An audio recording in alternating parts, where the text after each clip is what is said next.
The studio lights caught every detail as 14-year-old Maya Johnson walked toward the Family Feud podium, and in that moment, 300 audience members fell into a silence that had nothing to do with television protocol. The burn scars that covered the left side of her face, neck, and arms told a story that no makeup could hide, no camera angle could soften. But what made the silence even more profound was the way Maya moved, her head slightly turned to show only her unmarked right profile, her long sleeves pulled down to cover her hands, her entire posture screaming the kind of self-consciousness that comes from a lifetime of stares and whispered comments. Steve Harvey had been hosting Family Feud for over a decade, and he had learned to read people in the first few seconds of meeting them. What he saw in Maya Johnson wasn't just physical scars, it was the invisible wound of someone who had learned to hide from the world, someone who believed that her appearance defined her worth. And in that moment, standing under the bright lights that revealed everything she usually kept hidden, Maya looked like she wanted to disappear entirely. The Johnson family had driven 12 hours from rural Alabama to Los Angeles, not for the money, though they desperately needed it, but because Maya's aunt and legal guardian Denise Johnson believed that her niece needed to remember what it felt like to be seen as more than her scars. Maya had been living with Denise for 3 years, ever since the house fire that had taken her parents and 2 younger siblings, while leaving Maya as the sole survivor with burns covering 40% of her body. The road to this moment had been long and painful, filled with surgeries, physical therapy, and the kind of psychological trauma that comes from losing everything in a single night. Maya had been 11 when the fire started, caused by faulty wiring in their old house's basement. She had tried to save her family, crawling through smoke and flames to reach her siblings' rooms, suffering the burns that would mark her forever in her desperate attempt to be a hero. The fact that she had failed, that she had survived when they hadn't, was a guilt that no amount of therapy had been able to fully heal. Denise had applied for Family Feud because she remembered Maya before the fire. A bright, confident girl who loved to perform, who dreamed of being an actress, who lit up every room she entered with her infectious smile and boundless energy. The Maya who stood at the podium now was a shadow of that child, withdrawn and self-conscious, brilliant but convinced that her intelligence didn't matter because of how she looked. During the family introductions, Maya had positioned herself at the far end of the podium, hoping to stay in the background. She wore a black long-sleeved shirt despite the warm studio lights, and her long brown hair was styled to fall across the left side of her face. When Steve had approached for the traditional family meet and greet, Maya had kept her head turned, offering only her unmarked profile to the cameras. "And who do we have here?" Steve had asked, his voice carrying its usual warmth but with an extra gentleness that suggested he understood this was a moment that required special care. "Maya," she had answered softly, her voice barely audible over the studio's ambient noise. "Maya, what a beautiful name," Steve had said, and something in his tone made Maya glance at him briefly before looking away again. "How old are you, sweetheart?" 14. 14, and what do you like to do for fun?" Maya had hesitated, and in that pause, Steve had seen something that broke his heart. This was a kid who had forgotten what fun looked like, who had been so focused on hiding from the world that she had lost touch with the things that used to bring her joy. "I used to like acting," Maya had finally answered, the past tense hanging in the air like a declaration of surrender.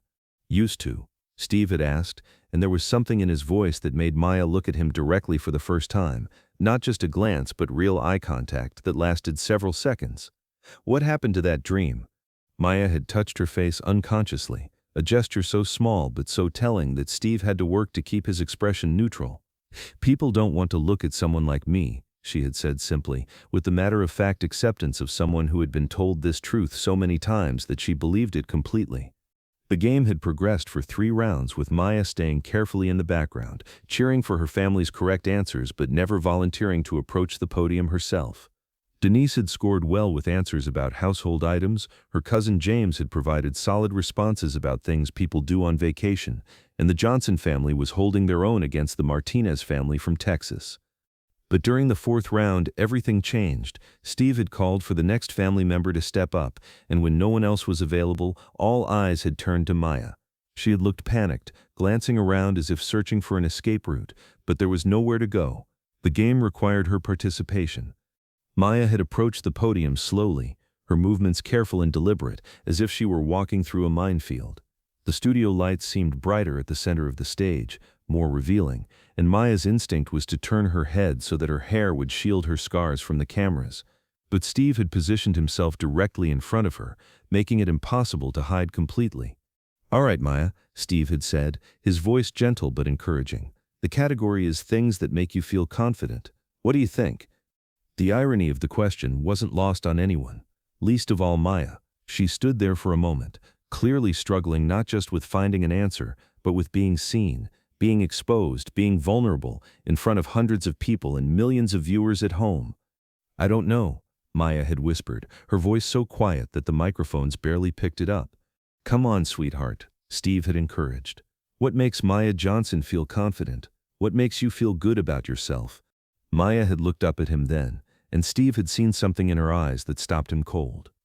It wasn't just self-consciousness or stage fright, it was resignation. It was the look of someone who had given up on feeling confident about anything, someone who had internalized the message that she was something to be hidden rather than celebrated. "Nothing," Maya had said, and the word had cut through the studio like a blade. The audience had fallen silent. Not the comfortable quiet of anticipation, but the uncomfortable silence of people who had just witnessed something they didn't know how to process.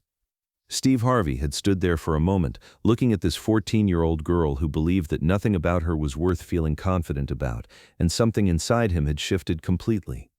Steve had set down his cards and stepped closer to Maya, close enough that their conversation became intimate, rather than performative. When he spoke, his voice carried none of his usual game show energy. This was Steve Harvey, the father, the mentor, the man who understood that some moments transcended entertainment. "Maya," he had said softly, "look at me." Maya had raised her eyes reluctantly, still trying to angle her face to hide her scars. "No," Steve had said gently but firmly, "look at me, all of you, let me see you." It was a simple request, but for Maya, it felt impossible. She had spent 3 years learning to hide, to deflect, to make herself invisible. The idea of being fully seen, especially under these lights, in front of these cameras, felt like asking her to walk through fire all over again. But something in Steve's voice, something in the way he was looking at her with complete acceptance and zero judgment, made Maya slowly turn her face toward him. The left side of her face, neck, and arms were fully visible now, the burn scars telling their story of pain and survival under the unforgiving studio lights. Steve had looked at her, really looked at her, taking in every scar, every mark, every part of her that she had learned to hide. And then he had said something that would change not just that moment, but Maya's entire understanding of herself. "Beautiful," Steve had said simply, his voice filled with absolute conviction. "You are absolutely beautiful." Maya's eyes had filled with tears immediately, not because the words were surprising, but because of how Steve had said them. Not with pity, not with the careful politeness that adults usually used when they were trying to be kind about her appearance. With genuine appreciation, as if he were stating an obvious fact that everyone should be able to see. "No," Maya had whispered, touching her scarred cheek. "I'm not. I'm broken." "Broken?" Steve had repeated, and there was something almost incredulous in his voice. "Baby girl, you're not broken. You're proof." "Proof of what?" "Proof that some people are so strong, so brave, so full of love, that they'll walk through fire for the people they care about. Proof that beauty isn't about perfect skin or symmetrical features. It's about a heart that's big enough to risk everything for others." Maya had started crying then, not the quiet tears of embarrassment, but the overwhelming sobs of someone who had been carrying a burden too heavy for her young shoulders and was finally being told she could set it down. Steve had done something then that no one in the studio expected. He had begun removing his suit jacket, the same perfectly tailored jacket that was part of his television persona, his professional armor. But instead of draping it over Maya's shoulders, as he had done with other contestants, he had held it out to her. "This jacket has been with me through every show," Steve had said. "It's seen me at my best and helped me through my worst. But today, it's yours. Not because I feel sorry for you, but because you deserve something that represents strength, confidence, and success." Maya had taken the jacket with trembling hands, and when she put it on, something remarkable had happened. For the first time since entering the studio, she had stood up straight. She hadn't tried to hide her face or cover her scars. She had looked directly at Steve, then at the cameras, then at the audience with her chin raised and her shoulders back. "How do you feel?" Steve had asked. "Strong," Maya had said, and her voice was different now. Clearer, more confident, filled with a power that she was rediscovering. Steve had turned to address the studio, but he had kept one hand on Maya's shoulder. a gesture of support and pride. "Ladies and gentlemen," he had announced, "this young lady right here survived something that would have destroyed most adults. She walked through fire to try to save her family. She's endured surgeries, therapy, and years of people telling her she should be ashamed of the marks that prove her courage. And she's still standing here, still fighting, still believing in tomorrow." The audience had begun to applaud, but Steve had held up his hand for silence. "But here's what I need everyone to understand," he had continued. "Maya Johnson isn't brave because she survived the fire. She's brave because she gets up every morning and faces a world that has taught her to hide, and she chooses to keep going anyway. That's not just courage, that's heroic." Steve had turned back to Maya, who was still wearing his jacket like armor. "So let me ask you again, Maya. Things that make you feel confident, what's your answer?" Maya had looked around the studio, at the audience that was looking at her, not with pity or discomfort but with admiration and respect. She had looked at her Aunt Denise, who was crying tears of pride. She had looked at the Martinez family, who had left their podium to stand closer, showing their support. "Knowing that I survived for a reason," Maya had said, her voice strong and clear. "Knowing that my scars don't define me, they just prove that I'm stronger than whatever tried to break me." The studio had erupted then, not just in applause but in a standing ovation that seemed to go on forever. People were crying, cheering, celebrating not just Maya's answer but her transformation from a girl who wanted to hide into a young woman who was finally ready to be seen. Steve had announced that both families would share the winnings, that the competition had become something more important than points on a board. He had given Maya his personal contact information, promising to stay connected, to continue supporting her journey towards self-acceptance and confidence. But the moment that defined everything had come at the very end of the taping. As the cameras were preparing to stop rolling, Maya had approached Steve one final time. "Mr. Harvey," she had said, "can I tell you something?" "Anything, sweetheart. I want to be an actress again, and I'm not going to hide anymore." Steve had smiled then, the kind of smile that comes from witnessing someone find their strength again. "The world is ready for you, Maya Johnson," he had said. "Don't you ever forget that." 6 months later, when the episode aired, Maya's story had resonated with millions of viewers who had their own scars, their own reasons for hiding, their own struggles with self-acceptance. The show had received thousands of letters from burn survivors, people with disabilities, anyone who had ever felt that their appearance disqualified them from being valued. Maya had kept Steve's jacket, but more importantly, she had kept the confidence it represented. She had started auditioning for school plays again, had begun speaking at burn survivor support groups, had become an advocate for other young people learning to live with visible differences. Steve Harvey had learned something profound that day about the nature of beauty and strength. He had discovered that sometimes the most beautiful people are those who have been tested by fire, literally and figuratively, and have emerged not unmarked but unbroken. He had learned that his platform could be used not just to entertain but to heal, to celebrate, to remind people that their worth isn't determined by their appearance but by their character.